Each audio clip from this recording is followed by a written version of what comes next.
미국이 충격에 빠졌습니다. 30년간 전 세계 모든 우주 발사체를 추적하고 분석해온 미국 우주작전사령부의 전직 대령이 생방송 도중 카메라 앞에서 이렇게 말한 겁니다. 한국의 이번 로켓 발사는 미국에 대한 명백한 경고라고요. 방청석은 순식간에 얼어붙었습니다. 한국이요? 우리 동맹국이 미국에 경고를 보냈다고요? 그것도 인공위성 몇 개 올린 것 가지고요? 모두가 농담이라고 생각했습니다. 하지만 이 대령의 표정에는 한 점의 웃음기도 없었습니다. 도대체 한국이 우주로 쏘아올린 것의 정체는 무엇이었길래 60년 우주 강국 미국의 전문가가 경악을 금치 못한 걸까요? 그리고 한국이 조용히 준비해온 비밀 무기의 실체가 밝혀지는 순간 미국은 더 이상 한국을 무시할 수 없게 됩니다. 당신이 미처 몰랐던 대한민국의 놀라운 이야기가 지금 시작됩니다. 여러분, 대한민국이 자랑스럽다면 댓글로 응원 한마디 남겨주세요. 구독과 좋아요, 알림 설정까지 해주시면 새로운 감동 사연을 가장 먼저 만나보실 수 있습니다. 그럼 바로 시작하겠습니다. 이 이야기는 미국 워싱턴에서 시작됩니다. 강민재는 30년 넘게 우주 전략을 분석해온 사람이었습니다. 미 우주작전사령부에서 대령으로 복무하면서 전 세계 모든 우주 발사체를 추적하고 평가하는 일을 해왔죠. 러시아의 소유주부터 중국의 창정, 유럽의 아리안, 일본의 H 시리즈까지 지구상에 존재하는 거의 모든 발사체의 성능과 궤도, 탑재 능력, 그리고 군사적 전용 가능성까지 꿰뚫고 있다고 자부하는 인물이었습니다. 어딘가에서 로켓이 하늘로 치솟는 순간 가장 먼저 그의 전화기가 울렸고, 그는 발사 영상의 화염 색깔과 연기 궤적만 보고도 연료 종류와 추진력을 추정해낼 수 있는 사람이었습니다. 그의 분석은 단순한 보고서가 아니었습니다. 미국 우주 전략의 근간을 이루는 핵심 자료로 활용되었고, 그가 작성한 보고서 한 장이 수십조 원 규모의 국방 예산 배분을 좌우하기도 했습니다.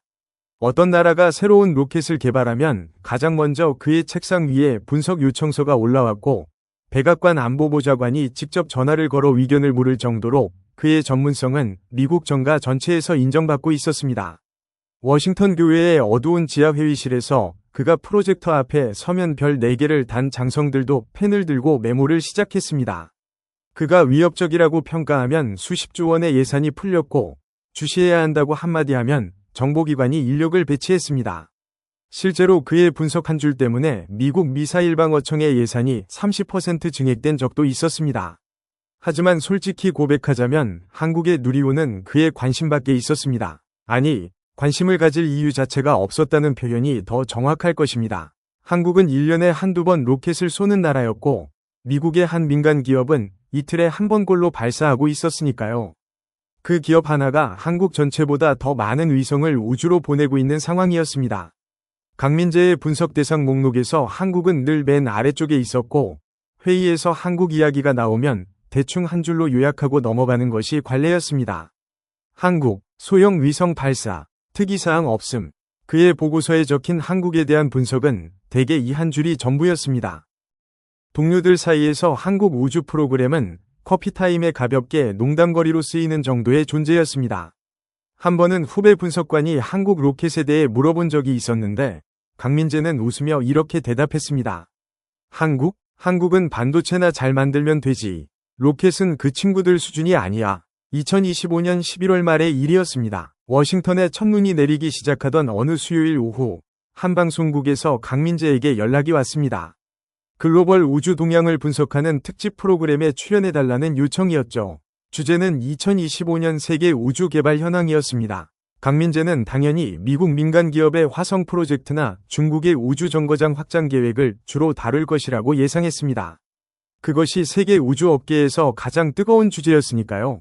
어쩌면 인도의 달 탐사 후속 계획이나 일본의 소행성 탐사도 언급될 수 있겠다 싶었습니다. 그런데 제작진이 한마디를 덧붙이더군요. 한국의 누리호 4차 발사도 다뤄주시면 좋겠습니다. 강민재는 수화기 너머로 피식 웃었습니다. 한국이라고요? 그가 보기에 한국의 우주 프로그램은 세계 우주 개발의 무대에서 진지하게 논할 가치가 있는 주제가 아니었습니다. 미국과 중국이 우주 패권을 놓고 치열하게 다투는 마당에 위성 몇 개 올린 한국을 같은 선상에 놓는다는 것 자체가 어불성설이라고 생각했죠. 그래서 보좌관인 박준서에게 자료를 준비하라고 지시하면서 이렇게 말했습니다. 간단하게만 정리해라. 5분 정도 언급하고 넘어갈 거니까. 강민재의 목소리에는 한국에 대한 관심이라곤 찾아볼 수 없었습니다. 그에게 한국 부부는 프로그램의 균형을 맞추기 위한 곁다리에 불과했습니다. 박준서는 고개를 끄덕이며 조용히 사무실을 나섰습니다. 34살이 젊고 꼼꼼한 이 보좌관은 상관의 말에 순응하면서도 뭔가 할 말이 있는 듯한 표정을 짓고 있었지만 강민재는 이미 다른 서류로 시선을 돌린 뒤였습니다. 방송 이틀 전이었습니다. 11월에 찬바람이 워싱턴 거리에 낙엽을 쓸어가던 그 오후, 박준서가 평소보다 두꺼운 자료 파일을 들고 사무실 문을 두드렸습니다. 강민재는 책상 한쪽에 놓인 커피를 한 모금 마시면서 대충 훑어보려 했습니다. 금방 끝날 줄 알았습니다. 한국의 우주 프로그램이라고 해봐야 정리할 내용이 얼마나 되겠습니까? 그런데 첫 페이지를 넘기는 순간 커피잔을 내려놓을 수밖에 없었습니다. 뭔가 이상했기 때문이었습니다. 그가 알고 있던 한국의 우주 프로그램과는 전혀 다른 내용이 적혀 있었던 것입니다. 숫자들이 달랐고 기술 수준의 평가가 달랐고 무엇보다 이 자료의 분류 등급이 달랐습니다. 일반 공개 자료가 아니라 기밀 분류된 문서가 섞여 있었던 것이죠. 강민재는 즉시 박준서를 불렀습니다. 이 자료의 출처가 어디냐? 그의 목소리가 날카로워진 것을 박준서도 느꼈습니다. 국방부 정보과와 우주작전사령부 합동분석보고서입니다. 강민재의 눈이 커졌습니다. 안경 너머의 시선이 박준서의 얼굴에 고정되었습니다. 우리 사령부에서 한국 로켓을 이렇게 상세하게 분석한 적이 있었나? 박준서가 고개를 끄덕이며 조심스럽게 설명했습니다. 2024년부터 한국의 우주 프로그램이 감시 대상에 포함되었습니다. 대령님께서 다른 업무로 바쁘셔서 따로 보고드리지 못했습니다. 감시 대상이라니요? 한국의 민간 우주 프로그램을 미국 군부가 감시 대상으로 지정했다는 것 자체가 강민재에게는 믿기 어려운 일이었습니다. 감시 대상은 잠재적 위협으로 분류된 국가에만 적용되는 등급이었습니다. 러시아, 중국, 이란, 북한처럼 미국의 안보를 직접적으로 위협하는 나라들에게나 붙는 딱지였습니다. 그런데 동맹국인 한국이 그 목록에 올라 있었던 것입니다. 그것도 자신이 모르는 사이에 말입니다. 강민재는 자리에서 일어나 창문 쪽으로 걸어갔습니다. 워싱턴의 겨울 하늘이 잿빛으로 무겁게 내려앉아 있었고 포토맥강 너머로 펜타곤의 오각형 윤곽이 희미하게 보였습니다. 그는 잠시 하늘을 바라보다가 안경을 벗어 렌즈를 닫고 다시 쓴 뒤 책상으로 돌아왔습니다. 자료를 처음부터 다시 읽기 시작했습니다. 읽으면 읽을수록 표정이 굳어져 갔죠. 여기 적힌 내용이 사실이라면 자신이 한국을 완전히 잘못 판단하고 있었던 것이 분명했습니다. 페이지를 넘길 때마다 새로운 충격이 밀려왔고 어느 순간부터는 자신도 모르게 연필로 보고서 곳곳에 밑줄을 긋고 여백의 메모를 휘갈기고 있었습니다. 커피는 식어갔고 창밖은 어두워지고 있었지만 그는 자리를 뜨지 못했습니다. 30년간 우주 전략을 분석하면서 이렇게 큰 충격을 받은 것은 처음이었습니다. 소련이 붕괴된 뒤 러시아 우주 프로그램의 실체를 파악했을 때도, 중국이 독자 우주정거장을 전격 완성했을 때도, 인도가 달 남극에 착륙선을 내려놓았을 때도 이 정도는 아니었습니다.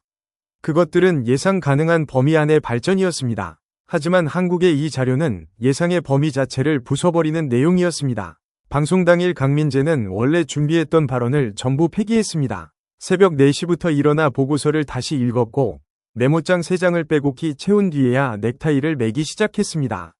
스튜디오에 들어서면서 제작진에게 단호하게 말했습니다. 한국 부분을 5분이 아니라 30분으로 늘려주십시오. 제작진이 당황했습니다. 대본에도 없는 요청이었고 프로그램의 균형이 맞지 않는다고 하려 했지만 강민재가 말을 끊었습니다. 균형 문제가 아닙니다. 미국 시청자들이 반드시 알아야 할 내용이 있습니다. 그의 목소리에는 이전에 없던 긴박함이 서려 있었고 눈빛에는 어떤 양보도 없다는 결연함이 담겨 있었습니다. 제작진은 30년 경력 대령의 그 표정을 보고 더 이상 반대하지 못했습니다. 방송이 시작되었습니다. 스튜디오의 조명이 일제히 켜지고 카메라 위에 빨간 불이 점등되었습니다. 모니터에 생방송이라는 글자가 떴고 수십만 명의 시청자가 화면 너머에서 지켜보고 있었습니다. 진행자 리처드 콜먼이 특유의 여유로운 미소를 지으며 카메라에 인사를 건넸습니다. 갈색 정장에 파란 넥타이를 맨 그는 52세의 베테랑 방송인답게 첫 마디부터 스튜디오 분위기를 가볍게 띄웠습니다. 미국의 화성 탐사 현황과 중국의 우주정거장 소식을 능수능란하게 다룬 뒤 프로그램 후반부에 접어들자 한국 이야기를 꺼냈습니다. 이번에 한국이 누리호 4차 발사에 성공했다고 하는데 간단히 평가를 부탁드립니다. 리처드의 목소리에는 진지함보다는 가벼운 호기심이 묻어 있었습니다. 마치 디저트 메뉴를 고르듯 별로 중요하지 않은 주제를 잠깐 다루고 넘어가겠다는 뉘앙스였죠. 그의 입꼬리가 살짝 올라가 있었고 손으로 턱을 괴며 대수롭지 않다는 자세를 취하고 있었습니다.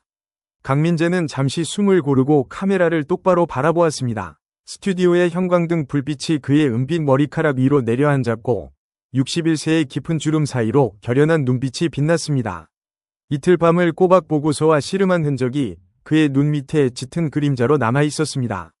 그리고 단도직입적으로 말했습니다. 한국의 이번 로켓 발사는 미국에 대한 명백한 경고입니다. 스튜디오가 순간 조용해졌습니다. 카메라맨의 손이 멈칫했고 음향 담당자가 고개를 들어 모니터를 확인했습니다. 스태프 한 명이 들고 있던 큐시트를 떨어뜨릴 뻔했습니다. 리처드의 미소가 얼어붙었습니다. 입가에 걸려있던 웃음이 천천히 사라지더니 눈이 가늘어졌습니다. 그가 당황한 나머지 웃음을 터뜨렸습니다. 농담이시죠? 한국은 우리 동맹국이고 그냥 인공위성 몇 개 올린 것 아닙니까? 방청석에서도 킥킥거리는 소리가 들려왔습니다. 리처드가 어깨를 으쓱하며 말했습니다. 미국은 60년 동안 우주 개발을 해온 나라입니다. 달에도 사람을 보냈고 화성에 로봇도 보냈는데 한국이 로켓 몇 번 쐈다고 미국에 경고를 보낸다는 것은 과장이 아닙니까? 방청석에서 동조하는 웃음이 터져나왔습니다. 리처드는 관객의 반응에 힘을 얻어 두 팔을 벌려 보이기까지 했죠. 그의 몸짓은 말도 안 된다는 것을 온몸으로 표현하고 있었습니다. 하지만 강민재는 표정 하나 바꾸지 않았습니다. 웃음소리가 잦아들 때까지 조용히 기다렸습니다.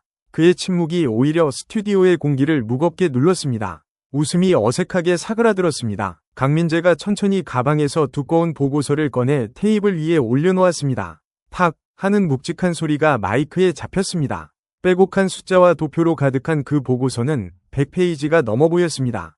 그가 리처드에게 질문 하나를 던졌습니다. 한국의 누리호에 부품이 몇 개나 들어가는지 아십니까? 리처드가 어리둥절한 표정으로 대답했습니다. 두 손을 펼쳐 보이며 추측했습니다. 글쎄요, 수천 개? 아니면 수만 개 정도 되겠죠?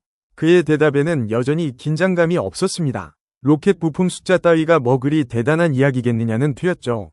강민재가 보고서의 한 페이지를 펼쳤습니다. 숫자가 빼곡히 적힌 그 페이지를 카메라가 클로즈업했습니다. 시청자들의 화면에 선명한 숫자들이 잡혔습니다. 37만 개입니다. 리처드가 되물었습니다. 37만 개요? 그게 많은 건가요? 강민재는 고개를 살짝 끄덕이며 대답했습니다. 숫자 자체가 문제가 아닙니다. 이 37만 개 부품 중에서 외국산이 몇 개인지가 중요한 겁니다. 강민재의 검지손가락이 보고서 위에 한 줄을 가리켰습니다. 카메라가 그의 손끝을 따라갔습니다. 리처드가 고개를 갸우뚱했습니다. 핵심 부품은 당연히 수입했겠죠. 엔진 같은 것들은 외국에서 사왔을 것 아닙니까? 그의 목소리에는 아직 여유가 남아 있었습니다. 로켓 엔진은 극소수 국가만 만들 수 있는 최첨단 기술이니 한국이 직접 만들었을 리 없다는 것이 상식적인 판단이었습니다. 미국, 러시아, 유럽 외에는 독자적으로 대형 액체 엔진을 개발한 나라가 거의 없었으니까요. 방청석의 관객들도 고개를 끄덕이며 동의하는 표정이었습니다. 당연히 수입했겠지. 아무리 한국이라도 엔진을 직접 만들 수야 없지 않겠느냐는 분위기였습니다. 스튜디오가 다시 조용해졌습니다. 강민재가 천천히 입을 열었기 때문입니다. 그의 목소리는 낮았지만 마이크를 통해 스튜디오 구석구석까지 선명하게 퍼져나갔습니다. 방청석 맨 뒷줄까지 모든 사람이 숨을 죽이고 귀를 기울이고 있었습니다. 37만 개 부품 전부가 한국산입니다. 잠깐의 정적이 흘렀습니다. 리처드의 손이 턱에서 떨어졌습니다. 방청석 어딘가에서 누군가 숨을 삼키는 소리가 들렸습니다. 볼트 하나, 센서 하나, 밸브 하나까지 전부 한국의 기술로 만들었습니다. 리처드의 눈이 커졌습니다. 입이 살짝 벌어졌죠. 강민재가 보고서를 한 장 더 넘기며 설명을 이어갔습니다. 한국의 300여 개 기업이 협력해서 로켓 하나를 완성해냈다는 것이었습니다. 로켓의 심장인 75톤급 액체 엔진부터 영하 183도의 극저온을 견뎌야 하는 연료 탱크, 초속 수킬로미터의 속도에서 궤도를 실시간으로 계산하는 비행 컴퓨터, 우주의 진공과 극한의 열을 막아주는 페어링까지 모든 것을 자체 개발한 것이었습니다. 대기업부터 직원 10명도 안 되는 작은 부품 업체까지 한국의 우주산업 공급망 전체가 하나의 목표를 향해 움직인 결과였습니다.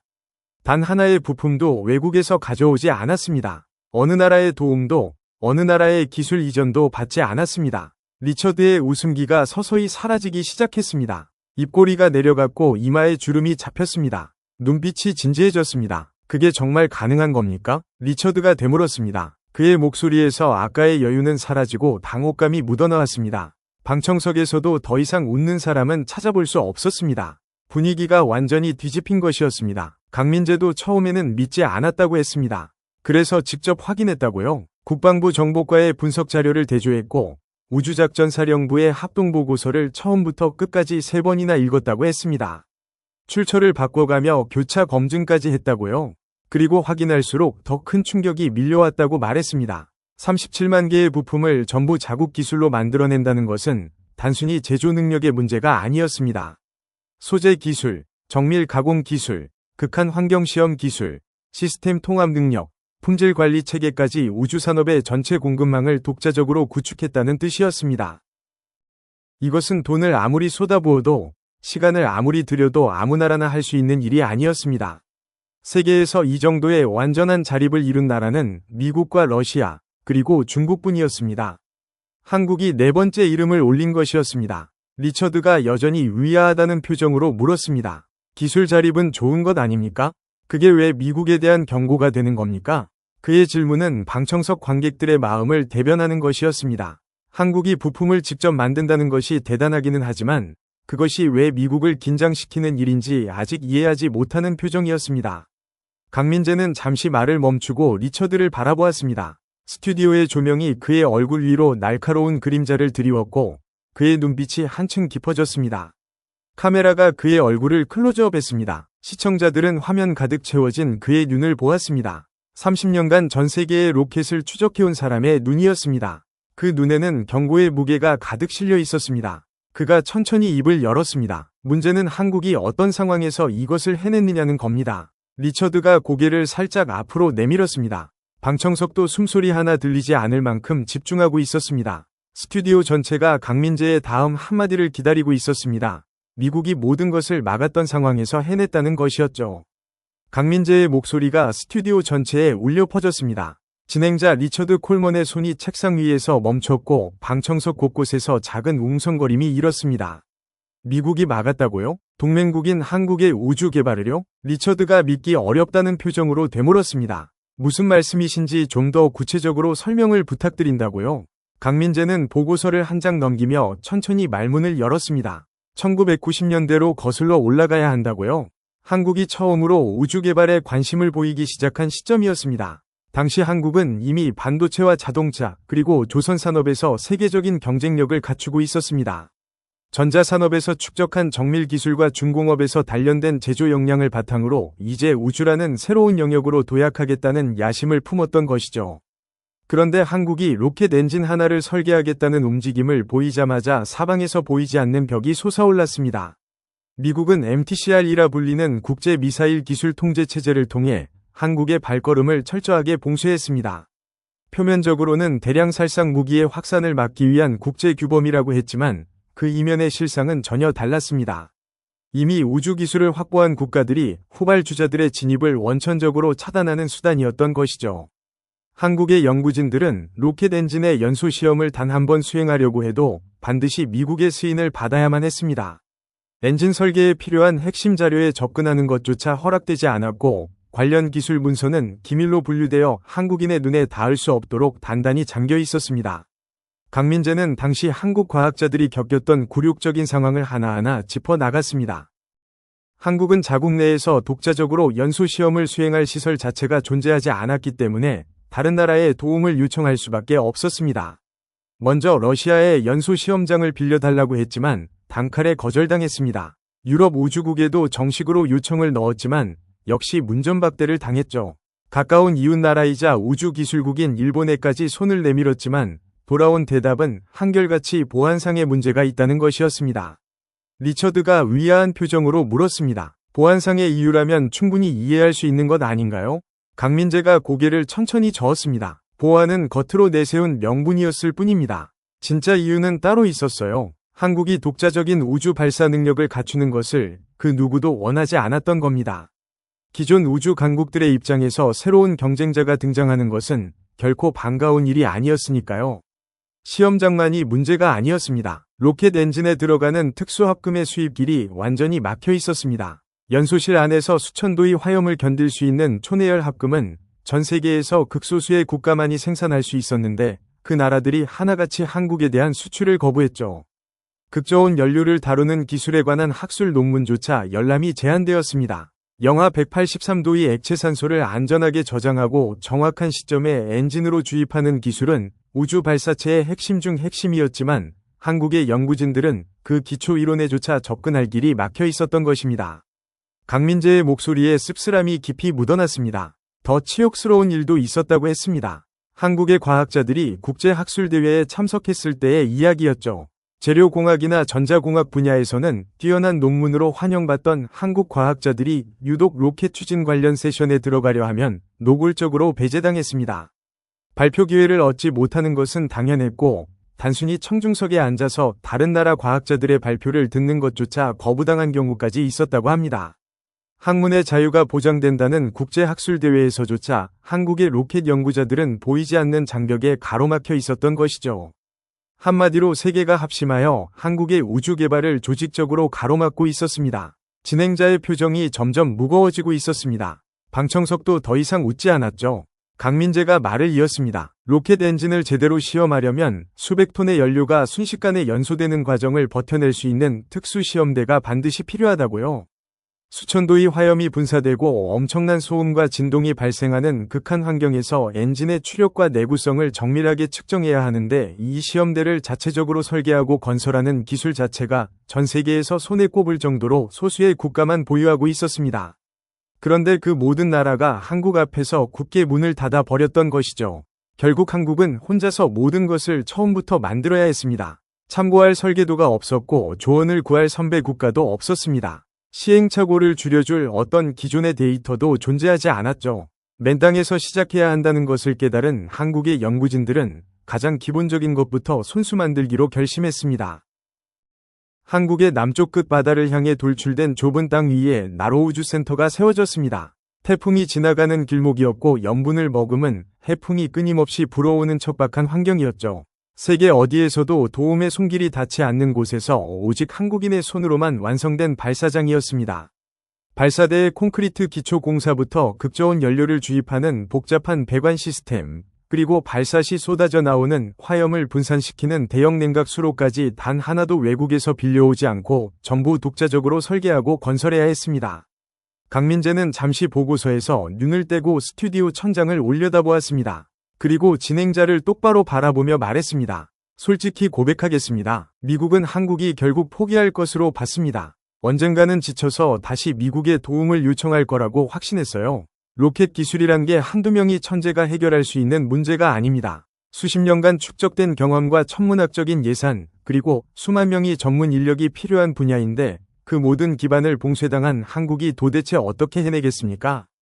그것이 당시 미국의 계산이었습니다. 리처드가 조용히 되물었습니다. 그런데 해냈다는 거군요. 해냈습니다. 강민재의 대답은 짧았지만 그 두 글자 안에 담긴 무게는 스튜디오 전체를 짓누르는 듯했습니다. 누리호 4차 발사는 미국의 모든 예상을 완전히 뒤집어 놓았습니다. 아무리 막아도 한국은 결국 해냈고 그것도 누구의 도움도 없이 순수하게 자국의 힘만으로 이뤄낸 것이었습니다. 30년이 넘는 세월 동안 세계의 모든 문이 닫혀 있었지만 한국은 그 닫힌 문 앞에서 주저앉는 대신 자기만의 문을 스스로 만들어 열었던 것입니다. 37만 개의 부품 하나하나에는 봉쇄와 거절과 굴욕의 기억이 새겨져 있었고 그 모든 장벽을 이겨내고 하늘로 솟아오른 것이 바로 누리호였던 것이죠. 이 대목에서 리처드의 표정은 방송 초반과는 완전히 달라져 있었습니다. 입술을 굳게 다물고 있었고 눈빛에는 단순한 놀라움을 넘어선 깊은 경외감 같은 것이 어려 있었죠. 한국을 비웃던 그 여유로운 미소는 이미 오래전에 사라져 있었습니다. 방청석 역시 숨소리 하나 들리지 않을 만큼 깊은 집중 속에 빠져 있었습니다. 하지만 강민재가 꺼내든 다음 이야기는 더욱 충격적이었습니다. 이번 4차 발사에서 한국이 우주로 올려보낸 것은 단순한 과학위성이 아니었습니다. 강민재는 보고서에서 새로운 페이지를 펼치며 13기 위성 각각의 성능을 낱낱이 분석하기 시작했습니다. 스튜디오의 조명이 그의 손끝에 놓인 자료 위로 차갑게 내려앉았고 리처드는 몸을 앞으로 기울이며 귀를 기울였습니다. 방청석에서도 의자 끝에 걸터앉아 고개를 쭉 빼고 모니터 화면을 응시하는 사람들이 여럿 눈에 띄었습니다. 첫 번째 위성부터 심상치 않았습니다. 한국 정부는 이 위성을 지구 관측용이라고 공식 발표했습니다. 기후 변화를 장기적으로 모니터링하고 태풍이나 홍수 같은 자연재해를 사전에 감시하기 위한 평화적 목적의 위성이라는 것이었죠. 겉으로 보면 세상에서 가장 아름다운 명분을 가진 위성이었습니다. 그러나 강민재가 주목한 것은 이 위성에 탑재된 SAR 레이더 기술이었습니다. 합성개구 레이더라고 불리는 이 첨단 장비는 구름이 잔뜩 끼어 있어도, 장대비가 쏟아지고 있어도, 심지어 칠흑같이 어두운 한밤중이라 할지라도 아무런 제약 없이 지표면을 투과하여 촬영할 수 있는 놀라운 능력을 갖추고 있었죠. 일반적인 광학 카메라는 날씨와 시간이라는 조건에 크게 좌우됩니다. 구름에 가리면 아무것도 찍을 수 없고 밤이 되면 기능이 크게 떨어지죠. 하지만 SAR 레이더에는 그런 한계 자체가 존재하지 않았습니다. 전파를 쏘아보내고 반사되는 신호를 분석하는 방식이기 때문에 어떤 기상 조건에서도 지상의 모든 것을 또렷하게 포착할 수 있었습니다. 군사적 관점에서 보면 이것은 24시간 전천후 정찰이 가능한 고성능 감시 장비를 우주 궤도 위에 올려놓은 것과 전혀 다를 바가 없었습니다. 리처드가 놀란 표정으로 질문을 던졌습니다. 잠깐만요. 그런 군사적 잠재력을 가진 기술이 민간 위성에 들어가도 되는 겁니까? 강민재가 입꼬리를 살짝 올리며 대답했습니다. 바로 그것이 문제의 핵심입니다. 평화적 목적이라는 이름 아래 군사적 활용이 충분히 가능한 기술을 합법적으로 배치한 겁니다. 국제법상 어떤 조항도 위반하지 않으면서요. 누구도 공식적으로 이의를 제기할 수 없는 완벽한 방식이었습니다. 두 번째 위성은 더욱 교묘했습니다. 이 위성에는 고성능 적외선 감지 기술이 탑재되어 있었습니다. 적외선 센서는 물체가 방출하는 열을 극도로 민감하게 감지하는 장비입니다. 이것이 수백 킬로미터 상공의 우주에서 지구를 향하면 무엇이 가능해지는지 한번 생각해 보십시오. 지상에서 발사되는 미사일 엔진의 뜨거운 열기를 실시간으로 포착할 수 있었습니다. 미사일뿐만이 아니었습니다. 하늘을 가르는 전투기의 제트 엔진이 내뿜는 뜨거운 배기가스나 대양을 항해하는 군함의 추진기관에서 발생하는 적외선 신호까지 낱낱이 탐지할 수 있었죠. 움직이는 모든 군사 자산은 열을 발생시키고 그 열은 우주에서도 포착이 가능한 것이었습니다. 그리고 이 기술을 뒤집으면 한층 더 무서운 응용이 가능해졌습니다. 상대방 무기체계의 열 방출 패턴을 장기간에 걸쳐 정밀하게 분석한 뒤 그 데이터를 역으로 이용하면 자국 무기의 열 신호를 효과적으로 차단하거나 왜곡하는 스텔스 기술을 개발하는 데 그대로 활용할 수 있었던 것입니다. 적의 약점을 연구하면서 동시에 자신의 방어력을 높이는 일석이조의 전략이었죠. 리처드가 조심스럽게 물었습니다. 그러면 상대의 움직임은 실시간으로 포착하면서 자신은 상대에게 보이지 않게 할 수 있다는 뜻입니까? 강민재가 무겁게 고개를 끄덕였습니다. 적의 눈은 빌려쓰고 자신의 몸은 어둠 속에 완전히 감추는 기술입니다. 공격에 필요한 정보를 수집하면서 동시에 방어체계를 견고하게 구축하는 것이니 하나의 위성으로 두 가지 전략적 목표를 한꺼번에 달성하는 셈이죠. 세 번째 위성이 가장 위험했습니다. 한국은 이 위성의 임무를 천문연구라고 공식 발표했습니다. 우주 기상을 관측하고 태양 활동의 주기를 연구하며 전리층의 변화를 장기간 기록한다는 것이었죠. 누가 봐도 순수한 과학 연구를 위한 아름답고 고상한 목적이었습니다. 하지만 강민재는 이 위성이 수집하는 데이터의 진짜 본질을 정확하게 꿰뚫어 보았습니다. 전리층의 밀도 변화와 태양 활동 주기에 따른 우주 환경의 요동, 그리고 지구 자기장의 실시간 변화 데이터는 대륙간 탄도미사일이 우주 공간을 비행할 때 탄도 궤적에 직접적인 영향을 미치는 핵심 변수들과 놀라울 정도로 정확하게 일치하는 것이었습니다. 강민재가 설명을 이어갔습니다. 대륙간 탄도미사일이 대기권을 벗어나 우주 공간을 관통한 뒤 다시 지구 대기권으로 재진입할 때 여러 가지 우주 환경 변수가 비행 경로에 결정적인 영향을 준다고요. 전리층의 밀도가 달라지면 탄도의 유도 통신에 간섭이 발생하고 태양풍의 세기가 예측과 다르면 비행 궤적이 미세하게 틀어지며 자기장의 갑작스러운 변동은 유도 시스템에 무시할 수 없는 오차를 만들어낸다고요. 만약 이런 데이터가 부정확하면 탄두가 목표 지점에서 수십 킬로미터나 벗어날 수 있었습니다. 한국은 천문연구라는 아름다운 명분 뒤에서 지구 반대편에 있는 특정 목표를 정확하게 타격하기 위해 반드시 필요한 핵심 환경 정보를 조용히 그리고 체계적으로 축적하고 있었던 것이죠. 방청석에서 누군가가 깊은 한숨을 내쉬는 소리가 들렸습니다. 리처드의 이마에는 가는 땀줄기가 맺혀 있었죠. 하지만 강민재의 분석은 아직 끝나지 않았습니다. 그는 13기의 위성을 단 한 번의 발사로 동시에 투입한 것 자체가 갖는 군사 전략적 의미를 설명하기 시작했습니다. 거대한 정찰 위성 하나를 우주에 올려놓으면 적은 그것을 쉽게 추적하고 필요한 경우 요격할 수도 있습니다. 하지만 작은 위성 13기를 서로 다른 궤도에 흩뿌려 놓으면 상황이 완전히 달라집니다. 강민재의 눈빛이 날카로워졌습니다. 벌 한 마리는 손바닥으로 가볍게 잡을 수 있습니다. 하지만 사방에서 동시에 몰려드는 벌떼를 상대하는 것은 전혀 다른 차원의 문제입니다. 이 13기의 위성들은 각각 독립적으로 작동하면서도 서로 끊임없이 통신할 수 있었습니다. 마치 하나의 살아있는 유기체처럼 서로 연결되어 거대한 합동 감시망을 구축하는 것이었죠. 위성 하나가 고장나거나 적에 의해 요격당하더라도 나머지 12기가 즉시 임무를 재분배하여 감시의 빈틈을 메울 수 있었습니다. 지구가 한 바퀴 자전하는 24시간 동안 단 한순간의 공백도 허용하지 않는 완벽한 정찰 체계가 완성된 것이었습니다. 강민재는 두 손을 깍지 끼고 진행자를 정면으로 바라보았습니다. 그의 목소리는 낮았지만 한 글자 한 글자에 묵직한 힘이 실려 있었습니다. 한국은 평화로운 과학위성을 올린 것이 아닙니다. 전쟁이 발생하는 순간 즉시 강력한 군사자산으로 전환될 수 있는 숨겨진 옵션을 우주 궤도 위에 배치한 것입니다. 그것도 단 한 번의 발사로 13개를 동시에요. 리처드의 목소리가 떨리고 있었습니다. 이건 단순한 우주 경쟁의 수준을 완전히 넘어서는 것이 아닙니까? 강민재가 고개를 끄덕이며 대답했습니다. 미국의 정보기관들은 이미 한국의 위성 발사를 잠재적인 군사자산 배치 행위로 재평가하기 시작했다고요.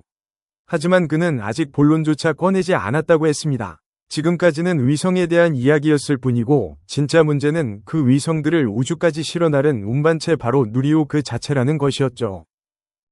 스튜디오 전체에 무거운 긴장감이 내려앉았습니다. 천장의 조명 아래로 미세한 먼지가 느리게 떠다니고 있었고 카메라맨조차 렌즈 너머로 강민재의 다음 말을 기다리며 숨을 죽이고 있었습니다. 진행자도 방청석도 이제 더 이상 웃는 사람은 단 한 명도 없었습니다. 스튜디오를 가득 채우고 있는 것은 오직 팽팽한 긴장과 불안한 호기심뿐이었죠. 강민재는 가방에서 새로운 보고서를 꺼냈습니다. 이전 자료보다 한결 두꺼운 그 보고서의 표지에는 누리호 기술 재원 분석이라는 제목이 적혀 있었고 그 아래에는 기밀 등급을 나타내는 붉은 도장이 선명하게 찍혀 있었죠. 그가 첫 페이지를 펼치자 빼곡하게 채워진 수치와 도표, 그리고 정밀한 비교 분석 자료가 한눈에 들어왔습니다. 누리호의 1단에는 75톤급 액체 연료 엔진 4기가 클러스터링 방식으로 단단히 묶여 있었습니다.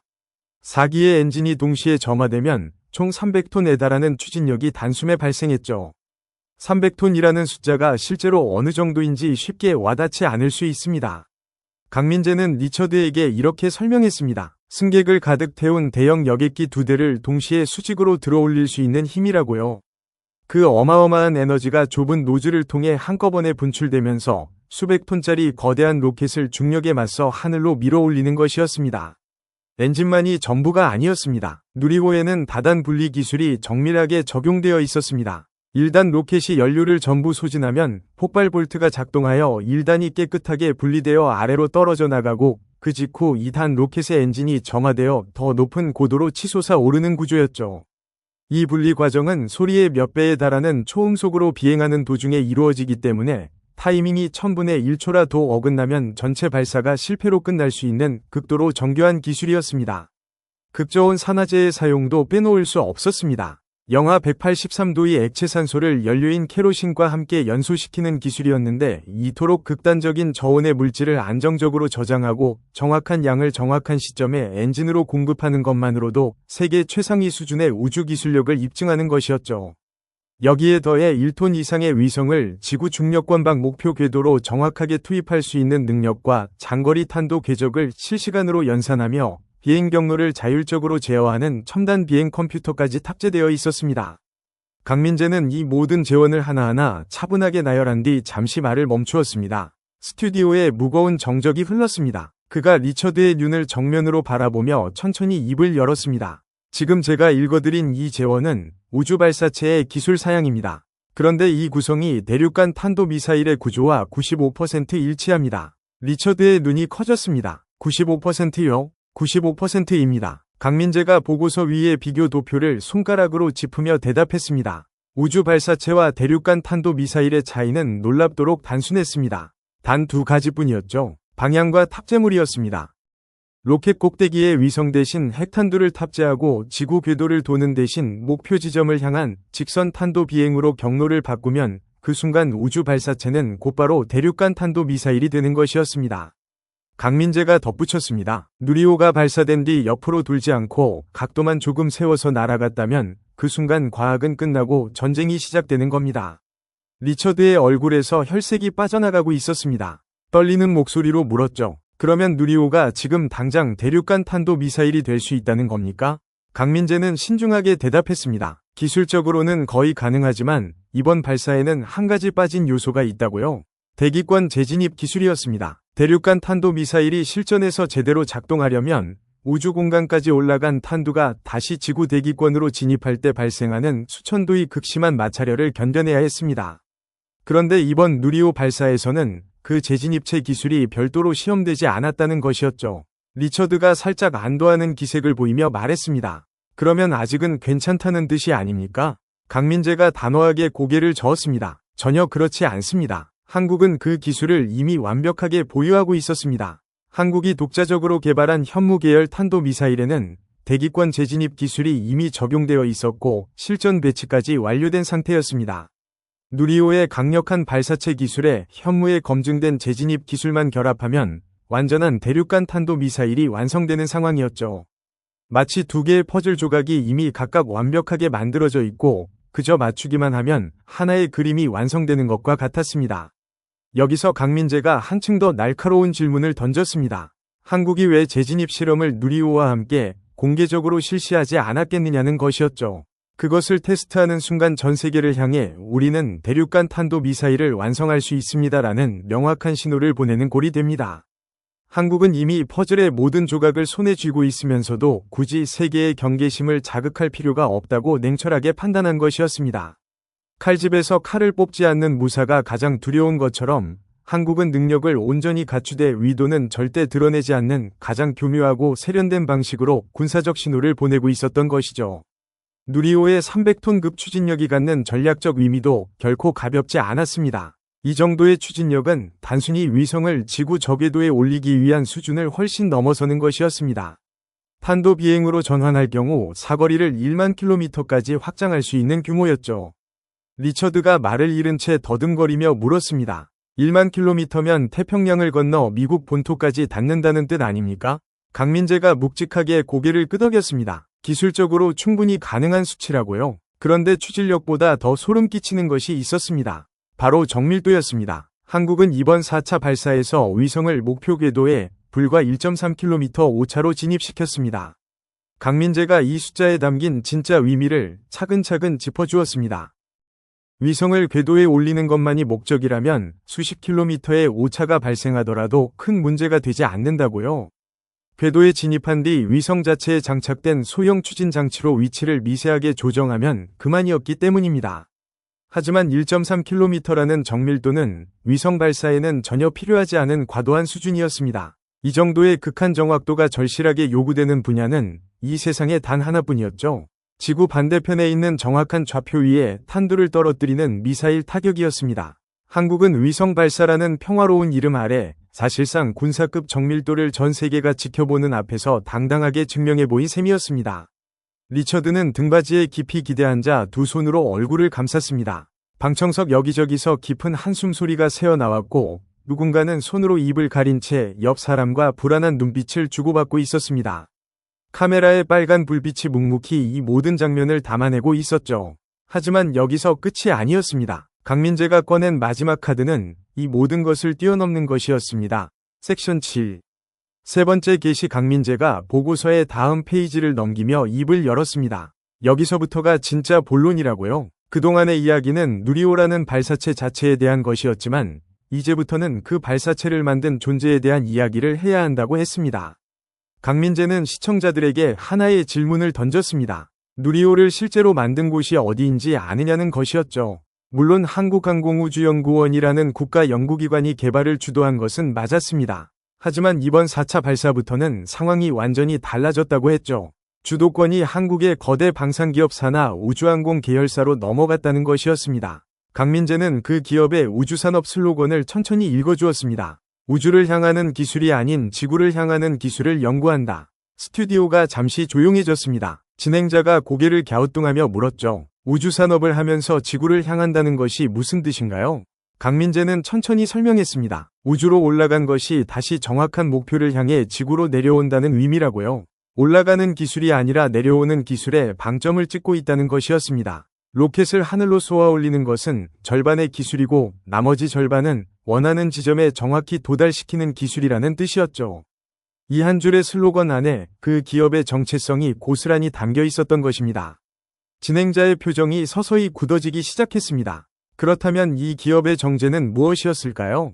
강민재가 설명을 이어갔습니다. 한국에는 세계적인 규모의 방산그룹이 존재한다고요.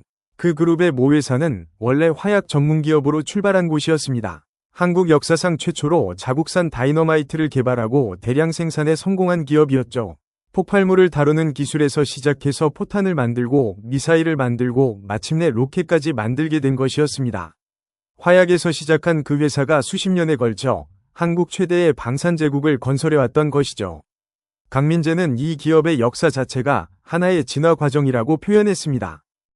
폭발의 에너지를 다루는 기술이 점점 정교해지면서 궁극적으로 지구 밖까지 도달하게 된 것이라고요.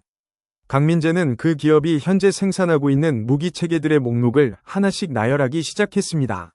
먼저 자주포였죠. 이 기업이 만드는 자주포는 세계 판매 1위였습니다. 국제 수출 시장에서의 점유율이 60%를 훌쩍 넘겼고 지구상에서 가장 많이 팔린 자주포가 바로 이 기업의 제품이었던 것입니다. 진행자가 놀라서 되물었습니다. 세계 1위라고요? 강민재가 고개를 끄덕였습니다. 거기서 끝이 아니라고요. 중거리 요격 체계도 이 기업의 손에서 태어났습니다. 하늘에서 날아오는 적의 미사일을 공중에서 정확히 격추하는 방어무기였죠. 여기에 레이저 무기 체계까지 개발하고 있었고 차세대 전투기의 엔진 핵심 부품도 생산하고 있었습니다. 미사일은 기본이었고 차세대 장갑차 플랫폼까지 이 하나의 기업 집단에서 만들어지고 있었던 것이죠. 강민재는 진행자를 바라보며 단호하게 말했습니다. 지구상에서 전쟁에 필요한 거의 모든 것을 만들 수 있는 기업이라고요. 화약에서 시작해서 지구의 전장을 지배하는 무기를 만들고 이제는 우주까지 손을 뻗은 것이었습니다. 진행자가 입을 벌린 채 한참을 말하지 못했습니다. 그런 회사가 이제 우주 발사체까지 만든다는 것이었으니까요. 강민재는 바로 그것이 이번 4차 발사의 핵심 전환점이라고 강조했습니다. 그동안 누리호는 한국항공우주연구원이라는 순수한 연구기관이 개발을 이끌어왔습니다. 과학자들과 연구원들이 학문적 열정으로 기술 개발에 매진해온 것이었죠. 하지만 4차 발사를 기점으로 그 주도권이 이 거대 군수기업의 우주항공 계열사로 완전히 넘어갔습니다. 국가가 만들던 로켓을 이제 세계 최고 수준의 무기를 만드는 회사가 직접 설계하고 제작하고 발사하게 된 것이었죠. 진행자가 손을 들어 질문했습니다. 그것은 미국의 대형 민간 우주기업 같은 것을 한국도 만들려는 것 아닌가요? 미국에도 민간 기업이 로켓을 쏘고 있으니 한국도 비슷한 길을 가려는 것 아니겠느냐는 추측이었습니다. 강민재가 단호하게 고개를 저었습니다. 전혀 다릅니다. 미국의 민간 우주기업은 처음부터 우주 탐사와 위성 발사를 목적으로 설립된 회사입니다. 전기차를 만들던 사업가가 화성에 가겠다는 꿈으로 시작한 것이죠. 무기와는 아무런 관련이 없는 순수한 우주기업이었습니다. 하지만 한국에서 벌어지고 있는 일은 그것과 본질적으로 다른 상황이었습니다. 강민재는 미국 시청자들이 이해하기 쉽게 비유를 들었습니다. 이것은 마치 미국 최대의 군수업체가 미국 항공우주국을 통째로 흡수한 것과 같은 상황이라고요. 무기를 설계하고 제조하는 회사가 국가의 우주 프로그램 전체를 가져간 것이었습니다. 스튜디오에 무거운 침묵이 흘렀습니다. 강민재는 그 침묵 속에서 천천히 말을 이어갔습니다. 이런 모델은 미국에 존재하지 않는다고요. 유럽에도 없고 러시아에도 없으며 중국에서조차 찾아볼 수 없는 방식이라고 했습니다. 전 세계 어디에도 전례가 없는 완전히 새로운 구조가 한국에서 탄생한 것이었죠. 왜 이것이 중요한지 이해하려면 기존의 세계적 구조를 먼저 살펴봐야 했습니다. 미국의 경우 민간 우주기업과 군수업체는 철저하게 분리되어 있었습니다. 민간 기업은 위성을 쏘고 화물을 운반하는 일을 맡았고 군수업체는 전투기와 미사일 같은 무기체계를 개발하는 일을 담당했죠. 이 두 영역 사이에는 법적으로도 기술적으로도 견고한 벽이 세워져 있었습니다. 유럽도 일본도 비슷한 체계를 유지하고 있었고 이 분리 구조는 국제사회의 암묵적 합의와도 같은 것이었죠. 우주 기술이 곧바로 무기로 전환되는 것을 방지하기 위한 안전장치였던 것입니다. 하지만 한국은 바로 그 벽 자체를 허물어 버렸습니다. 강민재가 진행자에게 직접적인 질문을 던졌습니다. 민간 우주기업이 로켓을 만들면 그 기술을 무기에 전용하려 할 때 수많은 법적 기술적 장벽을 넘어야 합니다. 기술 이전 심사를 받아야 하고 정부 수인을 얻어야 하며 국제 규제도 통과해야 하죠. 하지만 처음부터 무기를 만드는 회사가 로켓을 만들면 어떻게 되겠느냐고요? 이미 미사일 기술을 보유한 기업이 우주 발사체를 개발하면 그 기술을 무기에 통합하는 것은 새로운 도전이 아니라 자연스러운 확장일 뿐이라고 했습니다. 넘어야 할 장벽이 처음부터 존재하지 않는 셈이었죠. 진행자가 떨리는 목소리로 물었습니다. 그러면 한국이 원하기만 하면 우주 발사체를 즉시 군사 용도로 전환할 수 있다는 뜻인가요?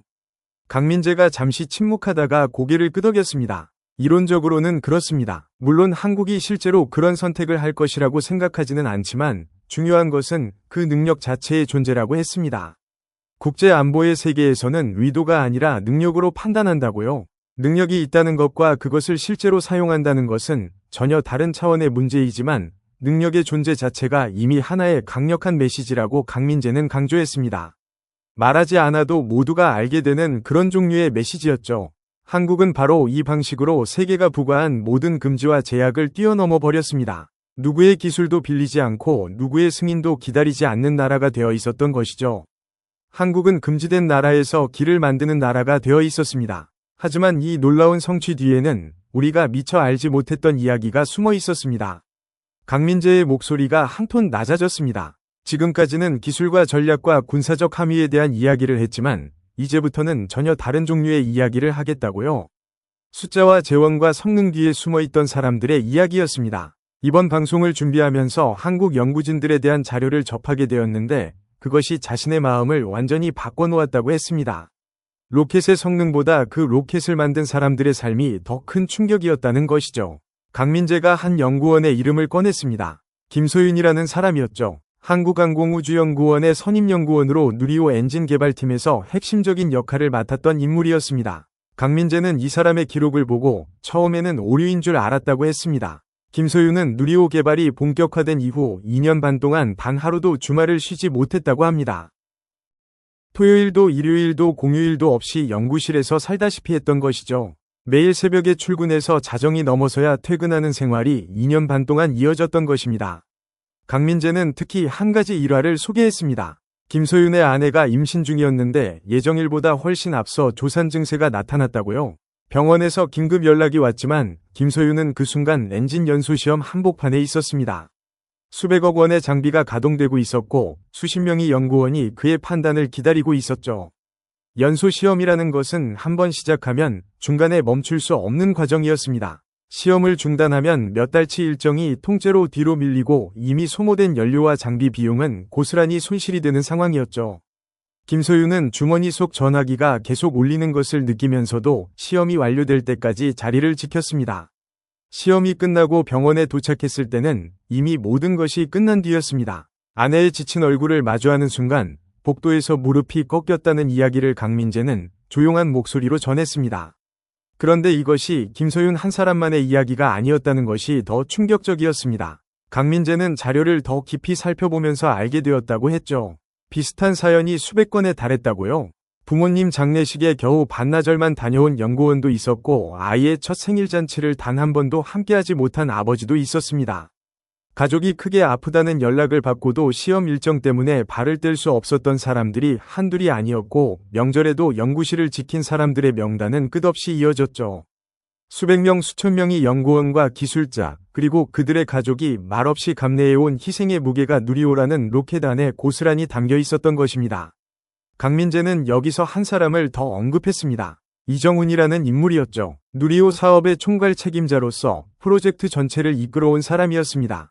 강민재는 이 사람의 이야기가 자신에게 가장 깊은 인상을 남겼다고 했습니다. 2021년 누리호 1차 발사가 있었습니다. 한국 전체가 숨을 죽이고 지켜보았죠. 수년간의 개발 기간과 수조원의 예산이 투입된 프로젝트의 첫 번째 시험 비행이었습니다. 온 나라의 기대와 희망이 하나의 로켓에 실려 있었죠. 발사 자체는 성공적으로 이루어졌지만 위성 모사체를 목표 궤도에 안착시키는 데는 실패했습니다. 3단 엔진이 예정보다 일찍 연소를 멈춰버린 것이었죠. 목표 속도에 도달하지 못한 위성 모사체는 궤도에 진입하지 못하고 바다로 떨어졌습니다. 그 순간을 상상해 보십시오. 전 세계 카메라가 한국을 비추고 있었습니다. 국제 언론은 즉각 보도했죠. 한국의 첫 자체 개발 로켓이 목표 달성에 실패했다고요. 소셜미디어에는 비아냥과 조롱이 물밀듯 쏟아졌습니다. 수십 년간 우주 강국들이 독점해온 영역에 한국이 도전했다가 좌절한 것이 일부에게는 당연한 결과로 보였던 것이죠. 미국에서는 역시 한국은 아직 멀었다는 반응이 나왔고, 일부 전문가들은 한국이 이번 실패를 계기로 우주 개발을 포기하거나 축소할 수 있다고 전망했습니다. 한국 내부에서도 예산 낭비라는 비판이 거세게 터져나왔죠. 보통 나라였다면 어떻게 했겠습니까? 여론의 압박에 못 이겨 프로젝트를 축소하거나 다른 나라에 검증된 기술을 도입하는 쪽으로 방향을 틀었을 것입니다. 실패의 충격이 너무 컸으니까요. 국민의 세금으로 진행한 사업이 전 세계가 보는 앞에서 실패했는데 같은 방식으로 다시 도전하겠다고 국민 앞에 나서서 말하기란 정치적으로도 심리적으로도 결코 쉬운 일이 아니었을 것입니다. 하지만 이정훈과 그의 팀은 달랐습니다. 강민재가 전한 바에 따르면 이정훈은 실패한 그날 밤 연구실로 돌아왔습니다. 텅 빈 복도를 걸어 불이 꺼진 자신의 사무실에 홀로 앉았죠. 그리고 발사 데이터를 하나씩 펼쳐놓기 시작했습니다. 눈물을 닦기도 전에 원인 분석에 들어간 것이었습니다. 왜 엔진이 일찍 멈추었는지, 어떤 변수를 놓쳤는지, 설계의 어느 부분을 수정해야 하는지 그 밤새 혼자서 데이터와 씨름했습니다. 다음날 아침 연구원들이 출근했을 때 이정훈의 책상 위에는 이미 수정해야 할 설계 항목이 빼곡하게 적힌 노트가 놓여 있었다고 합니다. 실패의 아픔을 소화할 시간조차 갖지 않고 곧바로 다음 발사를 향해 걸어간 것이었죠. 강민재는 바로 이 대목에서 목소리가 떨렸습니다. 실패한 그날 밤에 이미 다음 발사를 준비했다는 것이 자신에게는 믿기 어려운 일이었다고요. 좌절하고 분노하고 세상을 원망할 시간조차 허락하지 않고 곧바로 다음 걸음을 내디딘 것이었죠. 그것은 단순한 성실함이나 직업 정신의 차원을 넘어서는 무언가였습니다. 그리고 그 걸음은 헛되지 않았습니다. 1년 뒤 2차 발사에서 한국은 마침내 성공을 거두었습니다. 위성 모사체가 목표 궤도에 정확히 안착했고, 한국은 세계에서 7번째로 독자 발사체 개발에 성공한 나라가 되었죠. 3차 발사에서는 실제 위성을 궤도에 올리며 완벽에 가까운 성과를 이루어냈고, 4차 발사에서는 13기의 위성을 한 번에 쏘아 올리며 세계를 경악시켰습니다. 실패에서 세계적 성과까지 단 3년이었습니다. 불과 3년 만에 세계가 놀랄 수준의 발사 능력을 갖추게 된 것이죠. 강민재는 이 회복의 속도가 경이롭다고 했습니다. 미국이 비슷한 과정을 거치는데 수십 년이 걸렸던 것과 비교하면 한국의 보궐력은 상상을 초월하는 수준이었다고요. 강민재는 이 모든 이야기를 종합하며 하나의 결론에 도달했다고 말했습니다. 한국 연구진들의 헌신은 개인적인 야망이나 명예를 위한 것이 아니었다는 것이죠. 김소윤이 아내의 조산 소식을 듣고도 자리를 지킨 것은 자기 자신의 커리어를 위해서가 아니었습니다.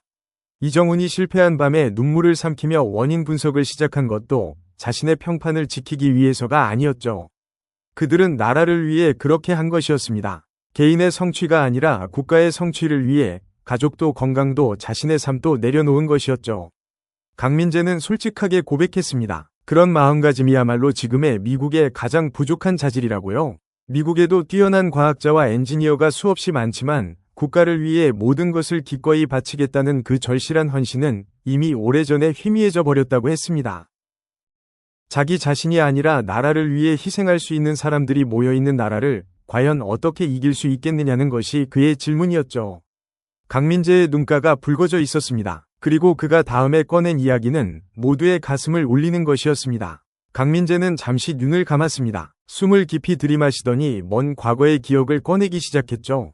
1969년 7월이었습니다. 인류가 처음으로 달 표면에 발을 내디딘 날이었죠. 그날 전 세계 6억 명이 텔레비전 앞에 모여 있었습니다. 흑백 화면 속에서 우주복을 입은 한 사람이 착륙선의 사다리를 천천히 내려오고 있었고, 그 장면을 수억 명의 사람들이 숨을 죽이고 지켜보았죠. 부츠가 달의 고운 먼지에 닿는 순간 지구 곳곳에서 환호성이 터져나왔습니다. 뉴욕의 거리에서도, 파리의 카페에서도, 도쿄의 찻집에서도 사람들이 일어서서 박수를 쳤습니다. 인류가 하나의 꿈 아래 하나로 묶인 순간이었죠. 강민재의 목소리에 그리움이 묻어났습니다. 그때의 미국은 정말 대단했다고요. 미국 항공우주국 직원들은 주 80시간 넘게 일했고 가족보다 로켓을 더 자주 본다고 농담할 정도였지만 그 누구도 불평하지 않았습니다. 모두가 이것은 국가의 사명이라고 믿었고 자신의 작은 역할이 인류 역사를 바꿀 거대한 퍼즐의 한 조각이라는 자부심으로 하루하루를 살았죠. 연구실 청소부도 자신은 인류를 달에 보내는 일을 돕고 있다고 자랑스럽게 말하던 시절이었습니다. 그 시절 미국에는 꿈이 있었고 그 꿈을 위해 모든 것을 바칠 준비가 되어 있는 사람들이 있었습니다. 하지만 지금의 미국은 어떻습니까? 강민재의 목소리가 쓸쓸해졌습니다. 성공에 너무 익숙해져 버렸다고요? 달에 사람을 보낸 나라가 그 위대함에 무감각해졌고 화성에 로봇이 착륙해도 하루 이틀 뉴스에 나오다가 사람들의 관심에서 사라져버립니다. 새로운 위성이 궤도에 올라가도 아무도 고개를 들어 하늘을 올려다보지 않게 되었죠.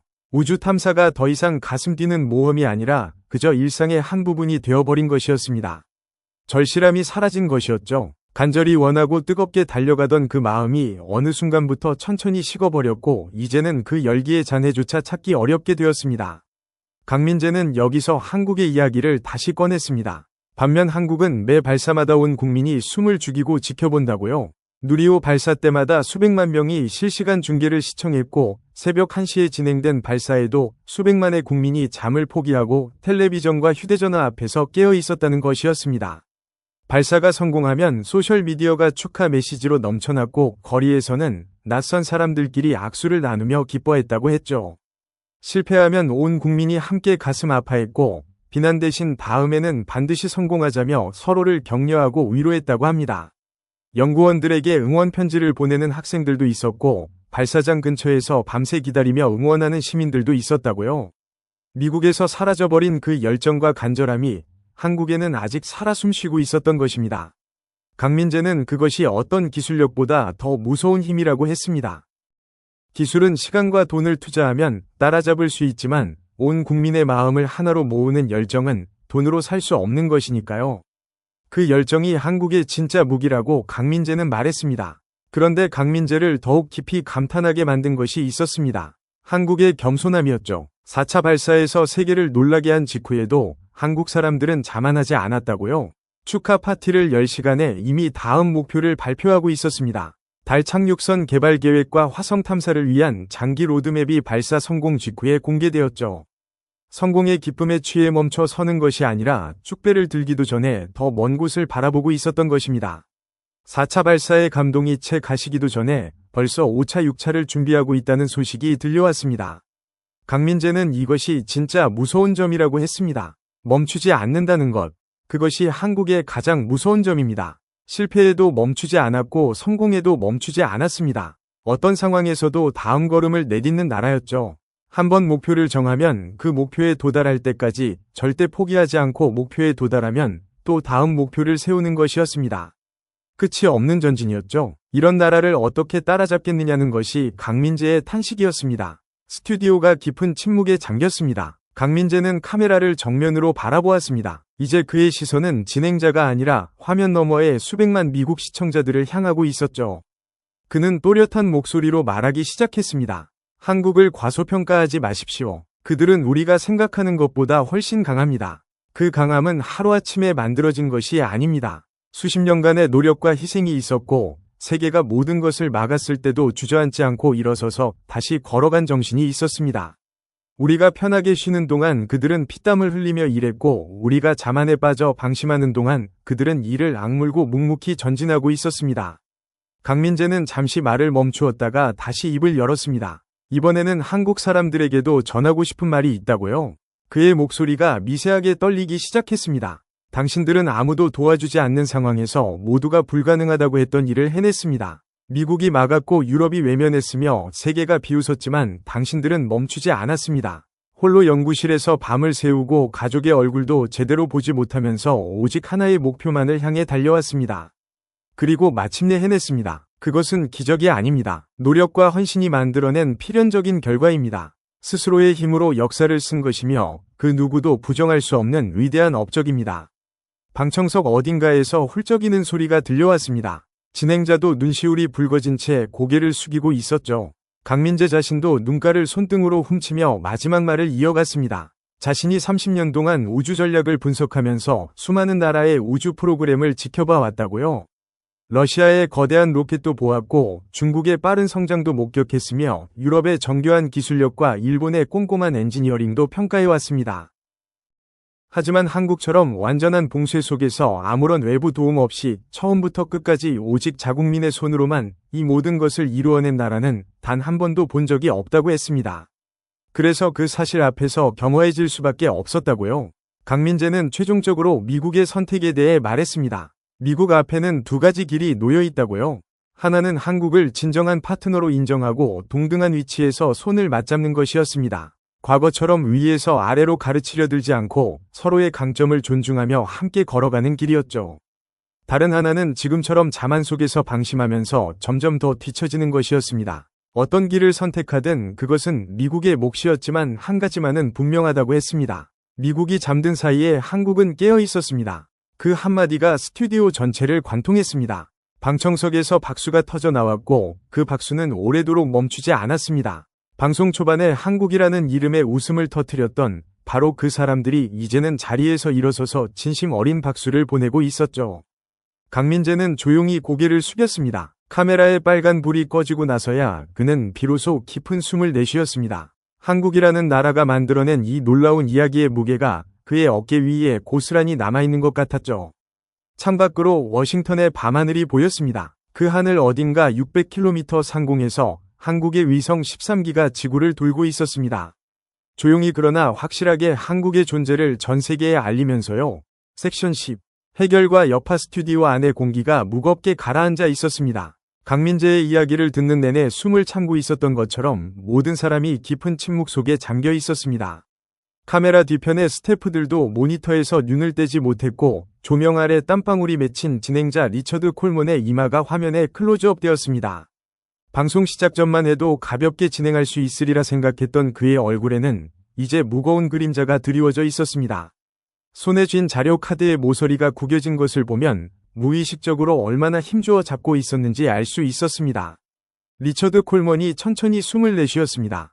그 한숨에는 놀라움과 당혹감, 그리고 어딘가 씁쓸한 감정이 뒤섞여 있었습니다. 25년 방송 경력 동안 각국의 장관, 장군, 학자들을 인터뷰해왔지만 이렇게까지 자신의 세계관이 흔들리는 경험은 처음이었습니다. 그는 탁자 위에 놓인 자료를 한번 내려다본 뒤 고개를 들어 강민재를 바라보았습니다. 시청자들도 같은 질문을 품고 있을 것이라는 확신이 있었습니다. 대령님, 솔직하게 여쭙겠습니다. 미국은 이제 어떻게 해야 하는 겁니까? 질문이 떨어지자 스튜디오 안의 모든 시선이 강민재에게 쏠렸습니다. 그는 잠시 눈을 감았습니다. 30년을 복무한 군인답게 감정을 추스르는데 오래 걸리지 않았습니다. 눈을 뜬 그의 눈빛은 차분하면서도 단호했습니다. 그는 등을 곧게 세우고 마치 사령관이 브리핑을 시작하듯 정돈된 어조로 입을 열었습니다. 두 가지 선택지가 있습니다. 강민재는 손가락 두 개를 펴 보이며 말을 이어갔습니다. 한 손가락을 들어 올리며 첫 번째를 설명하기 시작했습니다. 첫 번째는 한국과 진정한 파트너십을 구축하는 것입니다. 지금까지 미국이 해왔던 방식이 아닙니다. 위에서 아래를 내려다보며 기술을 나눠주는 신용을 하는 것이 아니라 동등한 위치에서 기술을 공유하고 공동으로 개발하는 것입니다. 그는 구체적인 예시를 들며 설명을 이어갔습니다. 한국이 가진 고체연료 기술과 소형 위성 군집 기술을 미국의 심우주 탐사 기술과 결합한다면 어떤 나라도 따라올 수 없는 우주동맹이 만들어질 수 있다고 했습니다. 한국의 75톤급 액체 엔진 기술과 미국의 대형 발사체 경험이 합쳐진다면 화성 유인 탐사의 시간표를 10년은 앞당길 수 있다고 했습니다.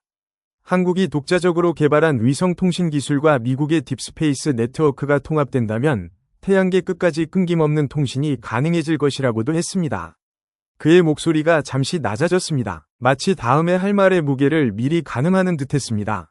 다만 이 선택에는 대가가 따릅니다. 미국의 자존심을 꺾어야 합니다. 수십 년간 한국을 기술 후진국으로 대해왔던 그 오만함을 내려놓아야 합니다. 과거에 한국에 어떤 일을 했는지 인정하고 새로운 관계를 제안해야 합니다. MTCR로 기술을 봉쇄했던 것, 한국 과학자들의 연구를 방해했던 것, 자체 개발 로켓의 시험 발사를 압박했던 것, 그 모든 것을 솔직히 인정하는 데서부터 시작해야 합니다. 강민재는 두 번째 손가락을 접으며 말했습니다. 그의 표정이 한층 더 어두워졌습니다. 두 번째 선택은 지금처럼 관망하는 것입니다. 한국이 뭘 하든 지켜만 보면서 아직 미국이 앞서 있다고 자위하는 것입니다. 하지만 이 선택은 미래를 포기하는 것과 다름없습니다. 한국은 멈추지 않을 것이기 때문입니다. 미국이 망설이는 사이에 한국은 또 한 걸음 앞으로 나아갈 것입니다. 그리고 그 한 걸음이 모이면 어느새 따라잡을 수 없는 격차가 될 것입니다. 스튜디오에 무거운 정적이 흘렀습니다. 리처드 콜먼은 자신도 모르게 고개를 끄덕이고 있었습니다. 강민재가 탁자 위에 두 손을 모으며 조용히 덧붙였습니다. 그의 어조는 더 이상 분석가의 것이 아니었습니다. 간절히 호소하는 한 사람의 목소리였습니다. 저는 개인적으로 첫 번째를 선택해야 한다고 생각합니다. 그리고 미국이 먼저 손을 내밀어야 합니다. 기다리면 안 됩니다. 한국이 먼저 찾아올 거라고 기대하면 안 됩니다. 과거에 미국이 한국의 한 일들을 생각해보면 한국이 경계하는 것은 너무나 당연한 반응이기 때문입니다. 리처드 콜먼이 몸을 앞으로 기울이며 물었습니다. 그의 목소리에도 진지함이 묻어났습니다. 한국이 받아들일까요? 강민재의 표정에 잠깐 망설임이 스쳤습니다. 군인 특유의 직선적인 태도로 늘 대답해왔던 그였지만 이 질문 앞에서는 확신을 내보이기 어려운 듯했습니다. 잠시 침묵이 흐른 뒤 그가 천천히 입을 열었습니다. 솔직히 모르겠습니다. 한국이 거절할 수도 있습니다. 거절한다 해도 비난할 수 없습니다. 수십 년간 기술을 봉쇄당하고 무시당한 나라가 갑자기 손 내밀면 선뜻 잡겠습니까? 하지만 시도는 해봐야 합니다. 미국이 변하려고 노력하고 있다는 것을 보여줘야 합니다. 말이 아니라 행동으로요. 구체적인 기술 협력 제안, 공동 발사 프로젝트, 연구진 교류 프로그램.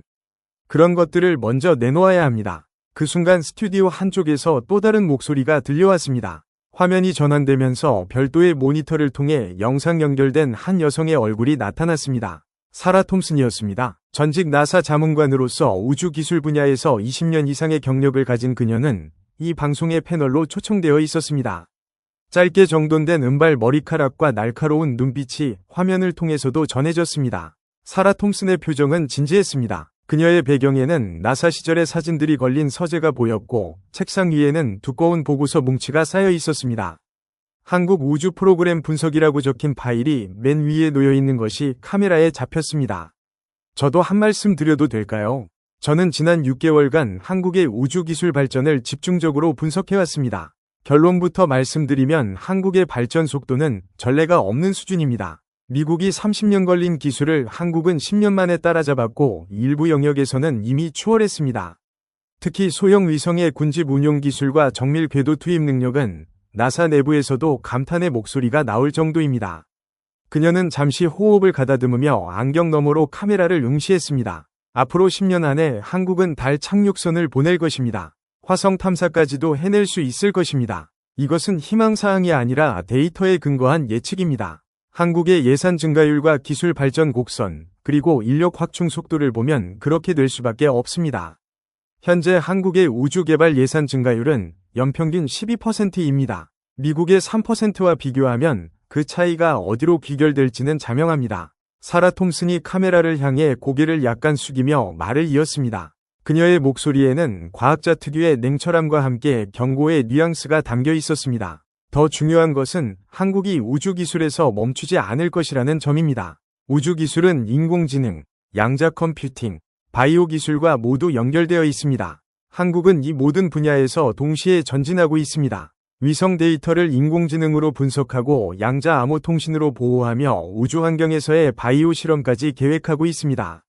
하나의 기술이 다른 기술을 끌어올리는 구조를 만들고 있는 것입니다. 미국은 각 분야가 개별적으로 움직이지만 한국은 모든 것을 하나의 시스템으로 통합하고 있습니다. 이 차이가 향후 10년을 결정짓게 될 것입니다.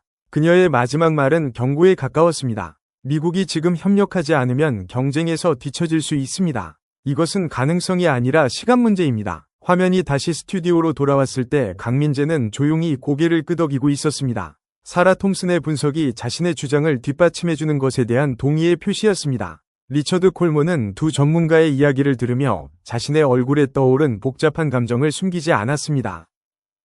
놀라움이었고 두려움이었으며 동시에 존경이었습니다. 그가 방송 경력에서 처음으로 다음 질문을 잊은 채 멍하니 카메라를 바라보는 모습이 화면에 고스란히 잡혔습니다. 강민재의 이야기가 끝나가고 있었지만 그 여우는 오래도록 스튜디오를 떠나지 않았습니다. 카메라가 천천히 강민재의 얼굴을 비추었습니다. 방송이 시작된 지 1시간이 넘었지만 그의 눈빛은 오히려 처음보다 더 또렷해져 있었습니다. 조명 아래로 드리운 그림자가 그의 주름진 얼굴 위에 깊은 명암을 만들었고 그 모습은 마치 오랜 세월의 무게를 한 몸에 짊어진 사람처럼 보였습니다. 은빛이 섞인 머리카락 사이로 형광등 불빛이 반사되었고 넥타이를 살짝 풀어헤친 그의 모습에서 긴 방송 동안의 긴장감이 느껴졌습니다. 왼쪽 손목에 시계가 가리키는 시간은 밤 11시를 넘기고 있었습니다. 녹화 시작 때 가득 차 있던 물컵은 이미 바닥을 드러낸 지 오래였습니다. 강민재는 잠시 말을 멈추었습니다. 지금까지는 분석가로서 데이터와 사실을 이야기했지만 이 순간만큼은 한 사람으로서 자신의 이야기를 하고 싶었습니다. 그는 빈 물컵을 한번 내려다보았습니다. 컵 안쪽에 남은 물방울이 조명 아래서 미세하게 반짝이고 있었습니다. 그 작은 빛을 바라보는 그의 눈에 무언가 복잡한 감정이 스쳐 지나갔습니다. 자신의 손이 떨리고 있다는 것을 그제야 알아차렸습니다. 그는 컵을 내려놓고 두 손을 가지런히 모은 뒤 천천히 입을 열었습니다. 30년 동안 미 우주작전사령부에서 근무하면서 저는 한국을 한 번도 제대로 본 적이 없었습니다. 그의 목소리에는 자책의 기운이 묻어 있었습니다. 단순한 고백이 아니었습니다. 수십 년간 쌓아온 자부심의 균열이 가는 소리가 그 한마디에 담겨 있었습니다. 미 우주작전사령부에서 대령까지 올라간 사람이 전국에 중계되는 방송에서 자신의 무지를 인정하는 것이었습니다. 그것은 군인에게 패배를 시인하는 것만큼이나 어려운 일이었을 것입니다. 회의 때 한국 이야기가 나오면 대충 넘어갔습니다. 중요하지 않다고 판단했기 때문입니다. 한국은 우리의 보호를 받는 동맹국이었고 우리가 허락한 만큼만 기술을 가질 수 있는 나라라고 생각했습니다. 아시아 쪽 우주 프로그램은 중국과 일본만 체크하면 충분하다고 여겼습니다. 한국은 항상 목록의 맨 아래에 있었고 대부분의 경우에는 목록에 들어가지도 않았습니다. 보고서에서 한국이라는 단어를 보면 그냥 넘겼습니다. 읽을 가치가 없다고 생각했으니까요. 그는 탁자 위에 놓인 빈 물컵을 무의식적으로 돌리며 말을 이었습니다. 컵이 탁자 위에서 돌아가는 작은 소리가 마이크에 잡힐 만큼 스튜디오는 고요했습니다. 그런데 퇴역 후 자료를 분석하면서 저의 그 오만함이 얼마나 어리석었는지 깨달았습니다. 한국은 미국이 무시하는 동안 묵묵히 자기 길을 걸어왔습니다. 미국이 관심조차 갖지 않는 사이에 연구실에서 밤을 새우고 실험을 반복하고 실패를 딛고 일어나기를 수없이 되풀이했습니다. 그리고 어느 순간 고개를 들어보니 한국이 미국 앞에 와 있었던 것입니다. 그는 잠시 숨을 고르며 다음 말의 무게를 가늠하는 듯했습니다. 스튜디오의 모든 사람이 그의 다음 마디를 기다리고 있었습니다. 제가 현역이었을 때 한국의 로켓 개발 보고서가 올라온 적이 있었습니다. 2010년쯤이었을 겁니다. 저는 그 보고서를 읽지도 않고 파일함에 넣었습니다. 동료에게 한국이 로켓을 만든다고 하니까 둘 다 웃었습니다. 지금 생각하면 그때 웃었던 것이 가장 부끄럽습니다. 스튜디오에 앉아있던 리처드 콜먼의 눈가가 붉어졌습니다. 방송 중에 감정을 드러내는 것은 진행자로서 금기에 가까운 일이었지만 이 순간만큼은 어쩔 수 없는 듯했습니다. 그는 손등으로 눈가를 한번 쓸었고 카메라는 그 장면을 그대로 담았습니다. 부조정실에서 PD가 카메라 앵글을 바꾸라는 지시를 내렸지만 카메라맨은 움직이지 않았습니다. 이 순간을 있는 그대로 보여주는 것이 옳다고 판단한 것이었습니다. 강민재가 말을 이었습니다. 그의 목소리에 떨림이 섞여 있었지만 한마디 한마디에 힘을 실었습니다. 미국이 편하게 쉬는 동안 그들은 피땀 흘려 일했습니다. 미국이 과거의 영광에 안주하며 다른 나라를 깔보는 동안 한국의 연구원들은 가족도 못 만나고 연구실에 갇혀 있었습니다. 2년 반 동안 주말도 없이 일한 엔지니어가 있었고 발사 실패 당일 밤에 울면서도 원인 분석을 시작한 팀장이 있었습니다. 명절에도 집에 가지 못하고 실험 데이터를 들여다보던 젊은 연구원들이 있었습니다. 아이가 아파서 병원에 가야 하는데도 발사 시험을 포기할 수 없어 동료에게 아이를 맡기고 연구실로 돌아온 어머니가 있었습니다. 그런 사람들이 만든 나라입니다. 그런 사람들이 쏘아 올린 로켓입니다. 그의 시선이 카메라 너머 어딘가를 향했습니다. 마치 눈에 보이지 않는 한국의 연구원들을 바라보는 것처럼 먼 곳을 응시했습니다. 그 눈빛에는 경외감이 담겨 있었습니다. 적을 분석하던 군인의 눈이 아니었습니다. 존경하는 사람을 바라보는 인간의 눈이었습니다. 리처드 콜먼이 조심스럽게 물었습니다. 한국의 미래는 어떻게 보십니까? 강민재가 곧바로 대답했습니다. 망설임이 전혀 없었습니다. 한계가 없을 것 같습니다. 그 말이 떨어지자 스튜디오에 작은 웅성거림이 일었습니다. 한계가 없다는 표현은 분석가의 언어가 아니었습니다. 그것은 확신에 찬 예언가의 언어였습니다. 하지만 지난 1시간 동안 그가 보여준 자료와 분석을 떠올리면 그 확신에는 충분한 근거가 있었습니다. 한국은 항상 모든 예상을 뛰어넘는 나라였습니다. 전쟁 후 폐허에서 반도체 강국이 될 거라고 누가 예측했습니까?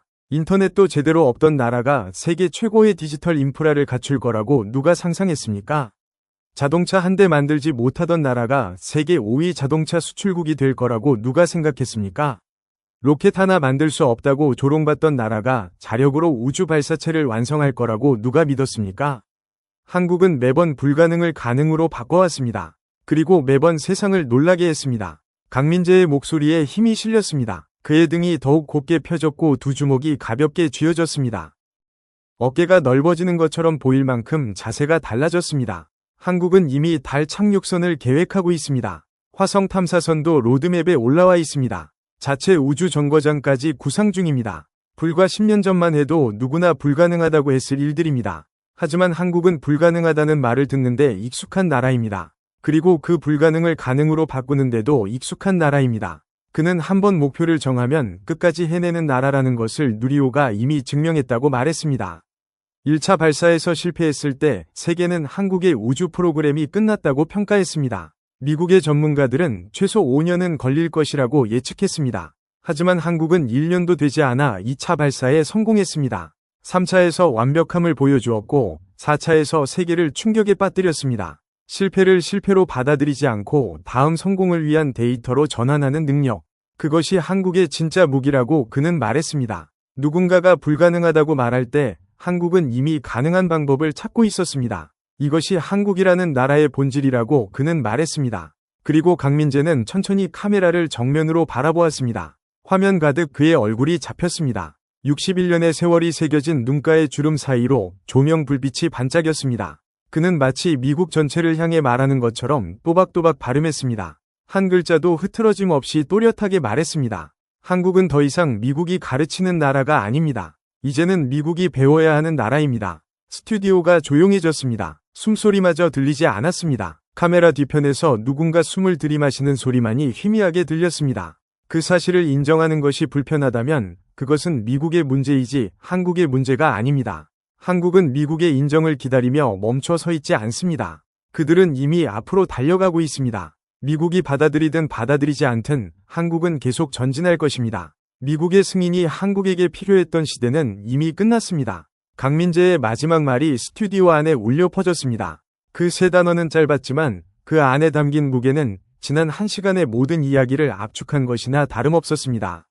우리가 변해야 합니다. 그 짧은 세 단어가 공중에 떠 있는 듯했습니다. 스튜디오의 시간이 멈춘 것 같았습니다. 아무도 움직이지 않았습니다. 조명의 미세한 윙 소리만이 천장에서 내려오고 있었습니다. 그리고 그 정적을 깨뜨린 것은 스튜디오 한쪽에서 들려온 손바닥이 부딪히는 소리였습니다. 한 번, 두 번. 처음에는 조심스러웠던 그 박수가 점점 커지며 번져나가기 시작했습니다. 처음에는 한 사람이었습니다. 스튜디오맨 뒷줄에 앉아있던 젊은 스태프가 자신도 모르게 두 손을 모아 박수를 치기 시작했습니다. 그 소리에 옆자리에 앉은 동료가 고개를 돌렸고 그 역시 손바닥을 마주쳤습니다. 박수는 물결처럼 번져나갔습니다. 카메라맨이 헤드셋을 벗어 던지며 두 손을 들어 올렸고 음향 담당이 콘솔에서 손을 떼고 일어섰으며 조명기사가 자리에서 벌떡 일어나 힘차게 손을 치기 시작했습니다. 부조정실 유리창 너머로 PD와 작가들이 모두 자리에서 일어나 박수를 치는 모습이 보였습니다. 방송 초반을 떠올려보면 이것은 놀라운 변화였습니다. 강민재가 한국이 미국에 대한 경고라고 말했을 때 스튜디오 안에는 비웃음이 있었습니다. 한국이라는 나라가 미국에 무슨 충격을 줄 수 있겠느냐는 표정들이었습니다. 누군가는 고개를 저었고 누군가는 입꼬리를 올리며 냉소적인 미소를 지었습니다. 방송 전 대기실에서 한 스태프는 동료에게 오늘 방송은 빨리 끝나겠다며 농담까지 했었습니다. 하지만 지금 이 순간 그 비웃음은 어디에도 남아있지 않았습니다. 대신 그 자리를 채운 것은 진심에서 우러나온 존경과 때늦은 깨달음이었습니다.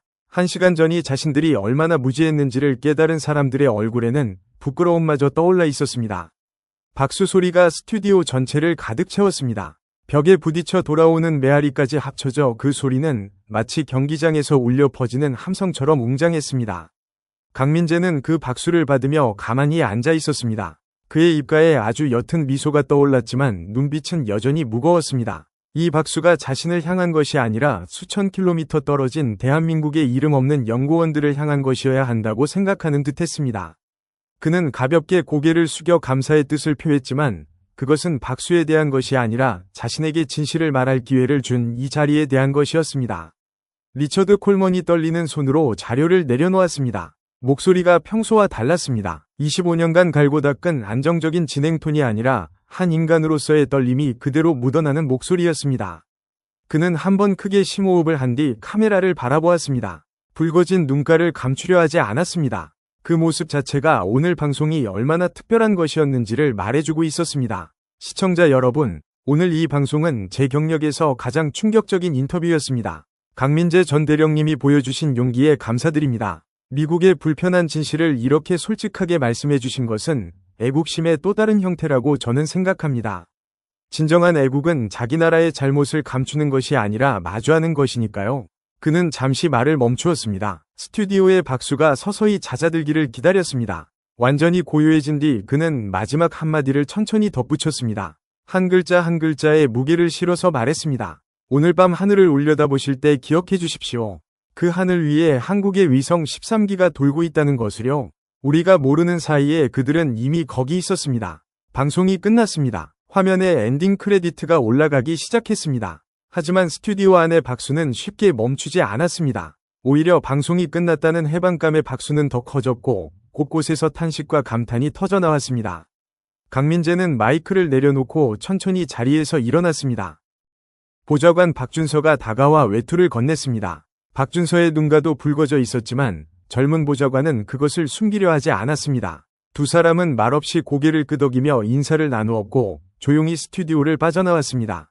복도에서 스태프 몇 명이 다가와 악수를 청했습니다. 누군가는 감사하다고 말했고 누군가는 아무 말 없이 두 손으로 강민재의 손을 꼭 쥐었습니다. 방송 전에 오늘은 빨리 끝나겠다고 농담했던 그 스태프도 줄 끝에 서 있었습니다.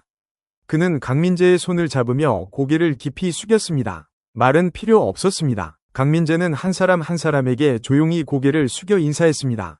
건물 밖으로 나서자 밤 공기가 차갑게 얼굴을 스쳤습니다. 2월의 워싱턴은 아직 겨울이었습니다. 입에서 하얀 입김이 피어올랐고 가로등 불빛 아래로 미세한 눈발이 날리고 있었습니다.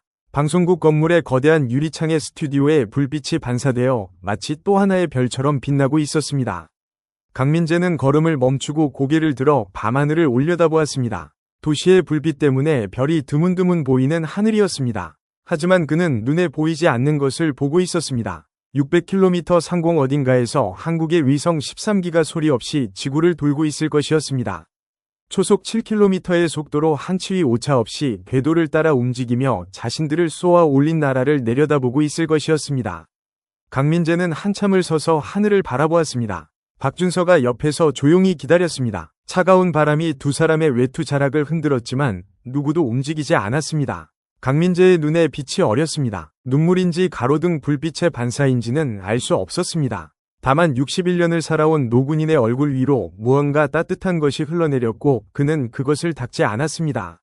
미국이 잠든 사이에 한국은 깨어 있었습니다. 미국이 방심한 사이에 한국은 준비하고 있었습니다. 그리고 이제 그 준비는 끝났습니다. 강민재가 마침내 시선을 하늘에서 거두었습니다. 그는 주차장으로 향하며 박준서에게 짧게 말했습니다. 가자. 차에 오른 강민재는 시동을 걸었습니다. 히터가 돌아가며 차 안에 따뜻한 공기가 채워졌습니다. 라디오가 자동으로 켜졌고 앵커의 목소리가 흘러나왔습니다. 한국이 차세대 우주 발사체 개발 계획을 공식 발표했다는 속보였습니다. 2030년까지 달 착륙선을 보내겠다는 야심찬 로드맵이라는 내용이었습니다. 강민재는 라디오 볼륨을 높이지도 줄이지도 않았습니다. 그저 입꼬리를 살짝 올리며 차를 출발시켰습니다. 밤의 워싱턴 거리가 앞유리 너머로 펼쳐졌고 가로등 불빛이 유리 위를 물줄기처럼 흘러갔습니다. 박준서가 조수석에서 조용히 창밖을 바라보았습니다. 두 사람 사이에 말은 없었지만 오늘 밤의 의미는 둘 다 알고 있었습니다. 그리고 그 밤하늘 위로 사람의 눈에는 보이지 않는 작은 빛 하나가 별들 사이를 조용히 가로질러 가고 있었습니다. 대한민국이라는 이름을 달고서 여기까지가 강민재라는 한 사람의 이야기였습니다. 하지만 이 이야기의 진짜 주인공은 강민재가 아닙니다. 진짜 주인공은 아무도 도와주지 않는 상황에서 모든 것을 스스로 해낸 대한민국의 사람들입니다. 37만 개의 부품을 하나하나 직접 만들어낸 엔지니어들입니다. 2년 반 동안 주말도 없이 연구실을 지킨 과학자들입니다. 실패한 그날 밤 눈물을 닦고 다시 컴퓨터 앞에 앉은 팀장입니다. 아이의 학예 외에 한 번도 가지 못했던 아버지이자 연구원입니다. 월급이 적어도 세상이 알아주지 않아도 묵묵히 자기 자리를 지킨 사람들입니다. 이름도 알려지지 않은 수천 명의 사람들이 흘린 땀과 눈물이 누리호라는 이름으로 하늘에 새겨진 것입니다. 이것은 기적이 아닙니다. 기적은 노력 없이 일어나는 일을 말합니다. 누리호는 노력과 헌신의 필연적인 결과입니다. 불가능하다는 말을 수천 번 들으면서도 멈추지 않았기에 가능했던 일입니다. 세계가 비웃을 때 묵묵히 자기 길을 걸었기에 도달한 자리입니다. 넘어질 때마다 다시 일어났기에 마침내 하늘에 닿은 것입니다. 누군가는 운이 좋았다고 말할지도 모릅니다. 하지만 운은 준비된 사람에게만 찾아옵니다. 대한민국은 준비되어 있었습니다. 그 어떤 나라보다 간절하게 준비되어 있었습니다. 대한민국이 자랑스럽다면 가슴을 펴셔도 좋습니다. 이 나라의 사람들이 해낸 일은 가슴을 펴고도 남을 만한 일이기 때문입니다.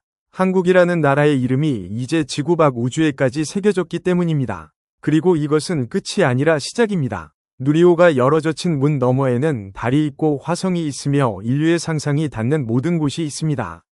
대한민국은 그 모든 곳을 향해 나아갈 것입니다. 오늘 영상이 마음에 드셨다면 구독과 좋아요 부탁드립니다.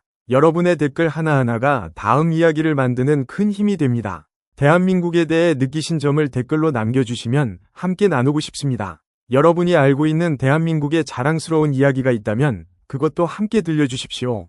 다음 감동의 이야기로 찾아뵙겠습니다.